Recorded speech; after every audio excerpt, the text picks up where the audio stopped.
네, 연이어 발생하는 아동학대 사건은 최근 심각한 사회 문제로 떠오르고 있는데요. 자, 피해 아동과 가정을 보호하기 위한 법적, 제도적 정보가 절실한 상황입니다. 자, 오늘은 우리 사회 아동학대에 대한 이야기를 김경은 변호사와 함께 나눠보겠습니다. 안녕하세요. 네, 안녕하세요. 예, 어서 오십시오. 네. 자, 아동학대 사건은 정말 사회적 분노를 자아내는 뉴스인데 기사로만 접하다가 이렇게 뉴스로 듣게 되게 되면은 어떻게 네. 아이에게 저럴 수 있을까? 너무너무 화가 나기도 하거든요. 실제로 자주 일어나는 편인가요? 예, 맞습니다. 실제로 사실 언론에서 보도되는 극단적인 사건들만 보면 나에게는 이런 일이 일어나지 않을 거라는 예외적인 일이라고 생각할 수 있습니다. 하지만 실제로는 수만 건의 아동학대 신고가 접수되고 있고요. 그중에 상당수는 실제 학대로 판단되고 있습니다. 특히 5년간 신고 건수는 꾸준히 증가 추세이고 학대로 판단된 사건도 매년 2만 건이 넘어가고 있습니다. 가해자 유형을 보면 보건복지부 통계 기준으로 약 80% 이상이 부모이고요. 그 밖에 계부나 계모, 친인척, 어린이집 유치원 교직원, 학교 교사 등이 뒤를 잇습니다. 사실 아이와 가장 가깝게 지낼 수밖에 없는 인물들이 가해자로 지목되는 경우가 많은데요. 제가 현장에서 자주 보는 유형은 크게 세 가지로 나뉩니다. 부모가 과도하게 훈육을 하거나 방임을 해서 되는 부모에 의한 학대, 그리고 교사에 의한 정서적 학대, 그리고 어린이집이나 유치원 종사자에 의한 학대 등이 있습니다. 네. 실은 이 가장 가까운 어른이 가해자가 된다는 사실이 참 무섭고도 네, 씁쓸한 맞습니다. 사실이거든요. 사실 이 아동학대 신고 역시 가장 가까운 어른에 또 의해서 이루어진다고 하는데 맞나요? 예, 맞습니다. 사실은 아동학대가 아이가 직접 자신의 피해 사실을 신고할 수 없는 경우가 대부분입니다. 따라서 대부분의 주변 어른들의 관찰과 관심으로 신고 사실이 밝혀지게 됩니다. 아동복지법과 아동학대 처벌법상의 지침에 따르면 대표적인 아동학대 조기 징후가 있습니다.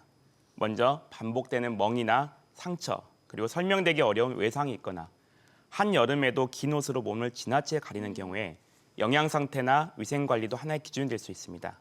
이러한 변화는 이웃이나 교사, 친인척, 의료진이 먼저 눈치챌 수 있는데요. 이때는 실제 신고의 상당 부분도 이런 주변에 의해서 이루어집니다. 무엇보다도 학대 당사자와 피해 아동의 분리 조치가 우선이기 때문에 주변 아동에게서 이런 징후가 보인다면 주저하지 말고 신고하는 것을 권합니다. 네.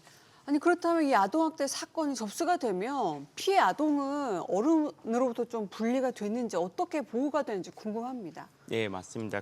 언론에서는 사건 그 자체만 조명하지만 현장에서는 신고 이외에 여러 단계의 보호 절차가 진행됩니다. 먼저 112 신고가 접수되면 아동학대 전담, 공무원과 경찰, 아동학대 보호 전문기관이 함께 현장에 출동합니다.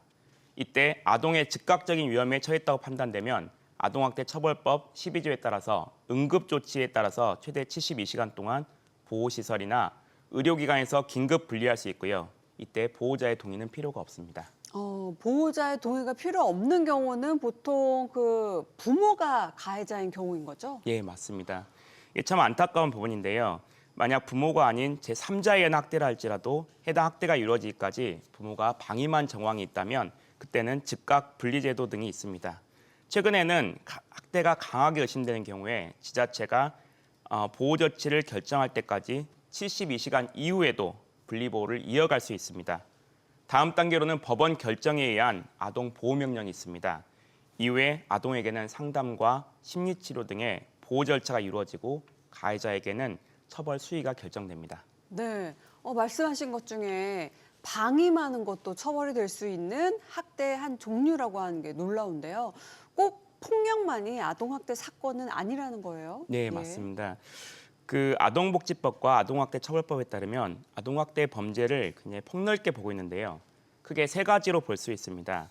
훈육을 명분으로 한 반복적인 신체적 학대, 또는 쓸모없어, 또는 폭언이나, 또는 아이 앞에서 심각하게 부부싸움을 하는 경우, 이런 경우도 정서적 학대의 한 종류가 됩니다. 또한 의료치료를 하지 않고 방치하거나 장시간 아동을 혼자 두는 경우에도 방임이나 유기에 해당할 수가 있습니다. 굉장히 좀 구체적으로 나눠져 있는 것 같아요. 사회가 좀 변화하면서 훈육의 방법도 많이 달라진 것 같은데 자칫하면 아동학대로 오인되는 경우도 있을 것 네. 같은데요.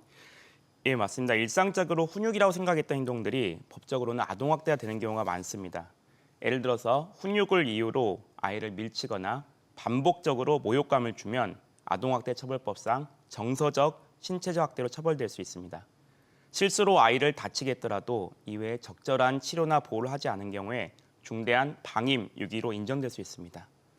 사실 아동학대의 대부분의 사람들이 나는 학대 의도가 없었다 또는 단순한 훈육이었다 이렇게 말할 경우가 있습니다. 네네. 하지만 이 사정만으로는 면책되기 어렵습니다. 행위의 객관적인 위험성이나 반복성이나 아동의 피해 정도를 기준으로 판단하는데요. 따라서 만약 본인이 아동학대 가해자로 지목됐을 경우에는 전문가의 도움이 반드시 필요합니다. 아동의 특성상 기억이 왜곡되거나 표현이 과장될 수도 있습니다. 이를 객관적인 자료와 진술 분석으로 정리되는 과정이 필요하고요. 경찰 조사에서 진술이 그대로 검찰, 법원 단계까지 이어지기 때문에 초기 조사에 함께 임하는 것이 중요합니다. 네. 끝으로 아동학대 사건에서 좀 가장 중요한 점이 있다면 어떤 부분일까요? 저는 아이의 보호와 회복이 가장 중요하다고 생각합니다. 왜냐하면 아동학대 사건에서 가장 중요한 목표는 단순한 처벌이 중요한 것이 아니라 아이의 안정과 그리고 아이의 심리적 회복과 치유, 나아가 가정 기능의 건강한 회복이라고 생각합니다. 이를 위해서는 부모와 보호자를 위한 상담과 교육, 치료 프로그램이 확대될 필요성이 있습니다. 현재 아동학대 전담 공무원과 아동보호 전문기관, 법원, 수사기관 간의 사례 관리와 협업 체계가 강화되고 있습니다. 아동학대 사건은 하나의 전 생애에 영향을 미친다고 생각합니다. 따라서 우리는 중요한 것은 항상 아이의 입장에서 생각하고 아이의 입장에서 고려하고 판단하는 것이 중요하다고 생각합니다. 네. 자, 지금까지 우리 사회의 심각한 문제 아동학대에 대한 이야기를 김경은 변호사와 함께 나눠봤습니다. 고맙습니다. 네, 감사합니다.